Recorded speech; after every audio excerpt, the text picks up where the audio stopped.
Jesse Marsch sacked as Leeds United boss after less than 1 year in charge at Elland Road. The Premier League has charged Manchester City with more than 100 breaches of its financial rules following a 4-year investigation. And Manchester United players recite moving poem in honour of Busby babes.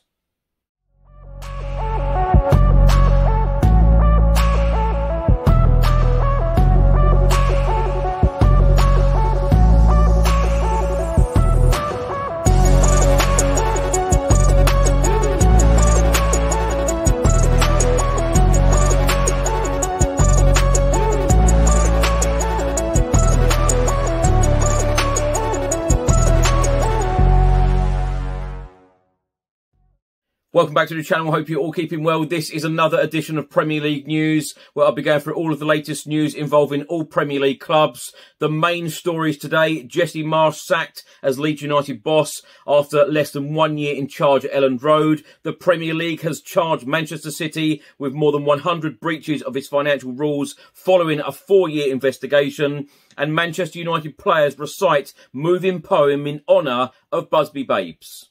Now let's start with the news that Jesse Marsch has been sacked as Leeds United boss after less than 1 year in charge at Elland Road. Last season, Leeds United finished 17th in the Premier League, just above the relegation zone, after Jesse Marsch took over from Marcelo Bielsa back in February 2022. Leeds United are currently 17th in the table and last one in the Premier League on the 5th of November. Leeds United put a statement out today stating, "We would like to thank Jesse and his backroom staff for all their efforts, and we wish them well for the future."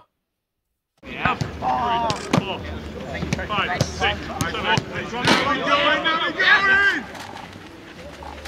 Last one on the other side.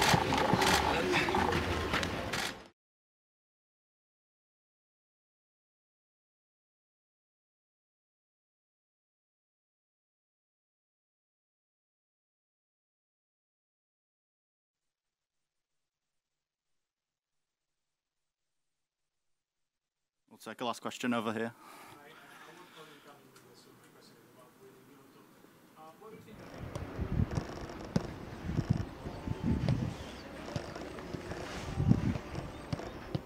Hi.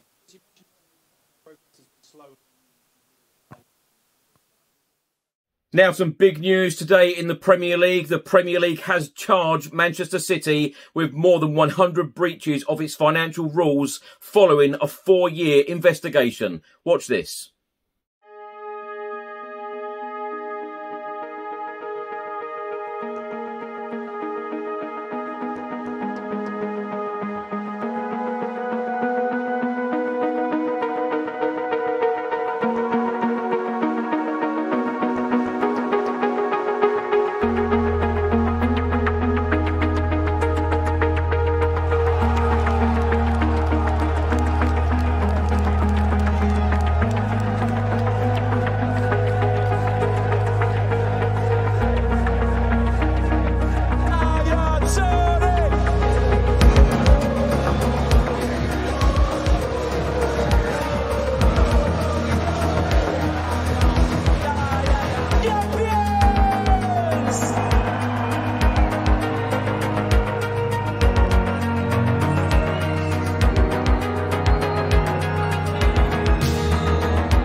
Now let's hear from Borja Garcia, the sport management expert at Loughborough University, giving his thoughts on the situation at the Etihad Stadium and what happens next for the Premier League champions.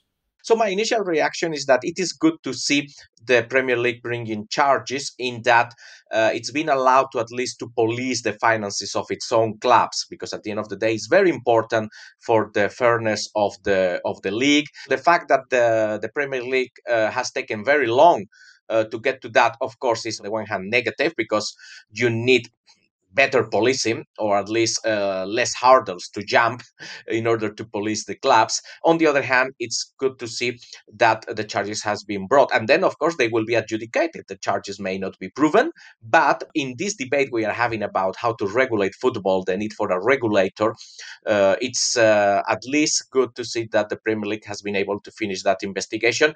And then of course those are very serious charges. That's my other second thought. Of course, it will need to be proven. It goes now to an independent commission. Manchester City has a right for a fair process, for a fair trial.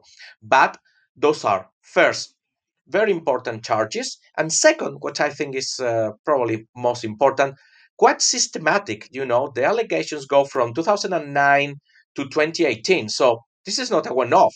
The Premier League is accusing Manchester City of misleading the league with its financial operation for a good number of years, for almost a decade. One of the things which I think is important of this investigation is the ability of the Premier League to regulate the finances of the clubs. So the real debate here is whether the financial fair play rules have teeth or they don't, whether the Premier League can enforce its own rules or not, or if they cannot, then of course in Britain it is very much alive, the debate about the need for an independent regulator. So I think this case is going to be, depending how it goes, is going to be very, very important for the political debate in the UK about the need for an independent football regulator.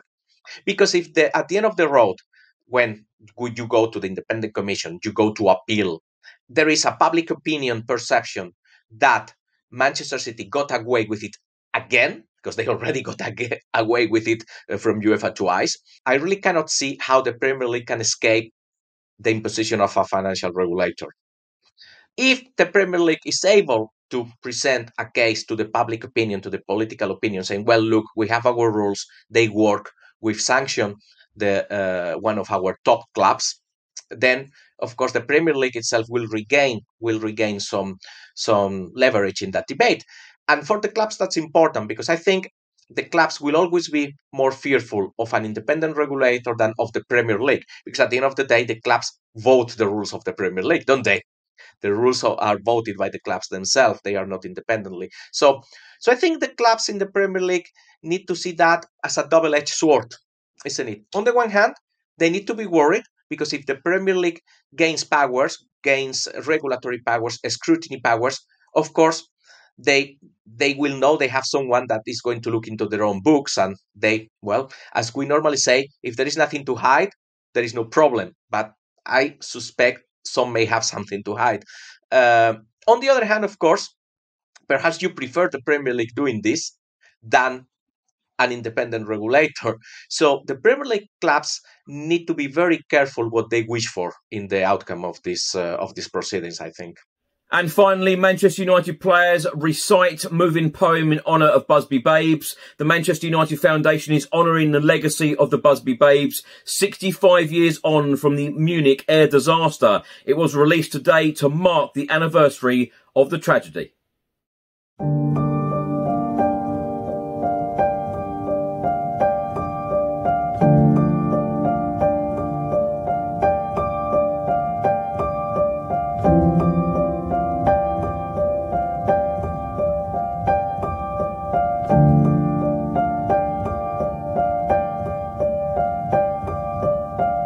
Forever and ever will follow the boys. Of Manchester United, the Busby Babes. For we all remember that 58 day. And the plane that once stood on the Munich runway. As it tried to take off for the third fatal time.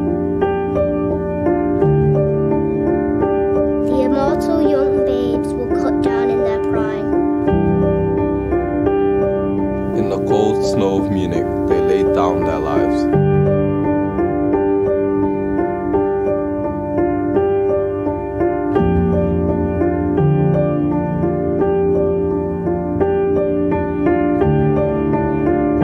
So come all supporters and hold your heads high. For Manchester United, we'll never die. We'll never die. We'll never die. We'll never die.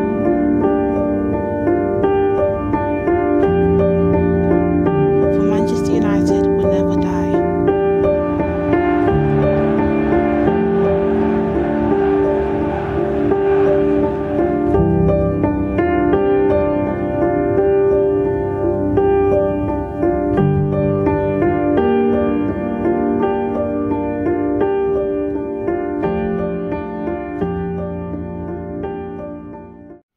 Thanks for watching and thanks for listening. I hope you enjoyed it. If you're watching this on YouTube, please do hit that subscribe button, like, share and comment below. And if you're listening to this on an audio platform, please do hit that follow button and leave a review if you can. Enjoy the rest of your week. I'll see you on the next one.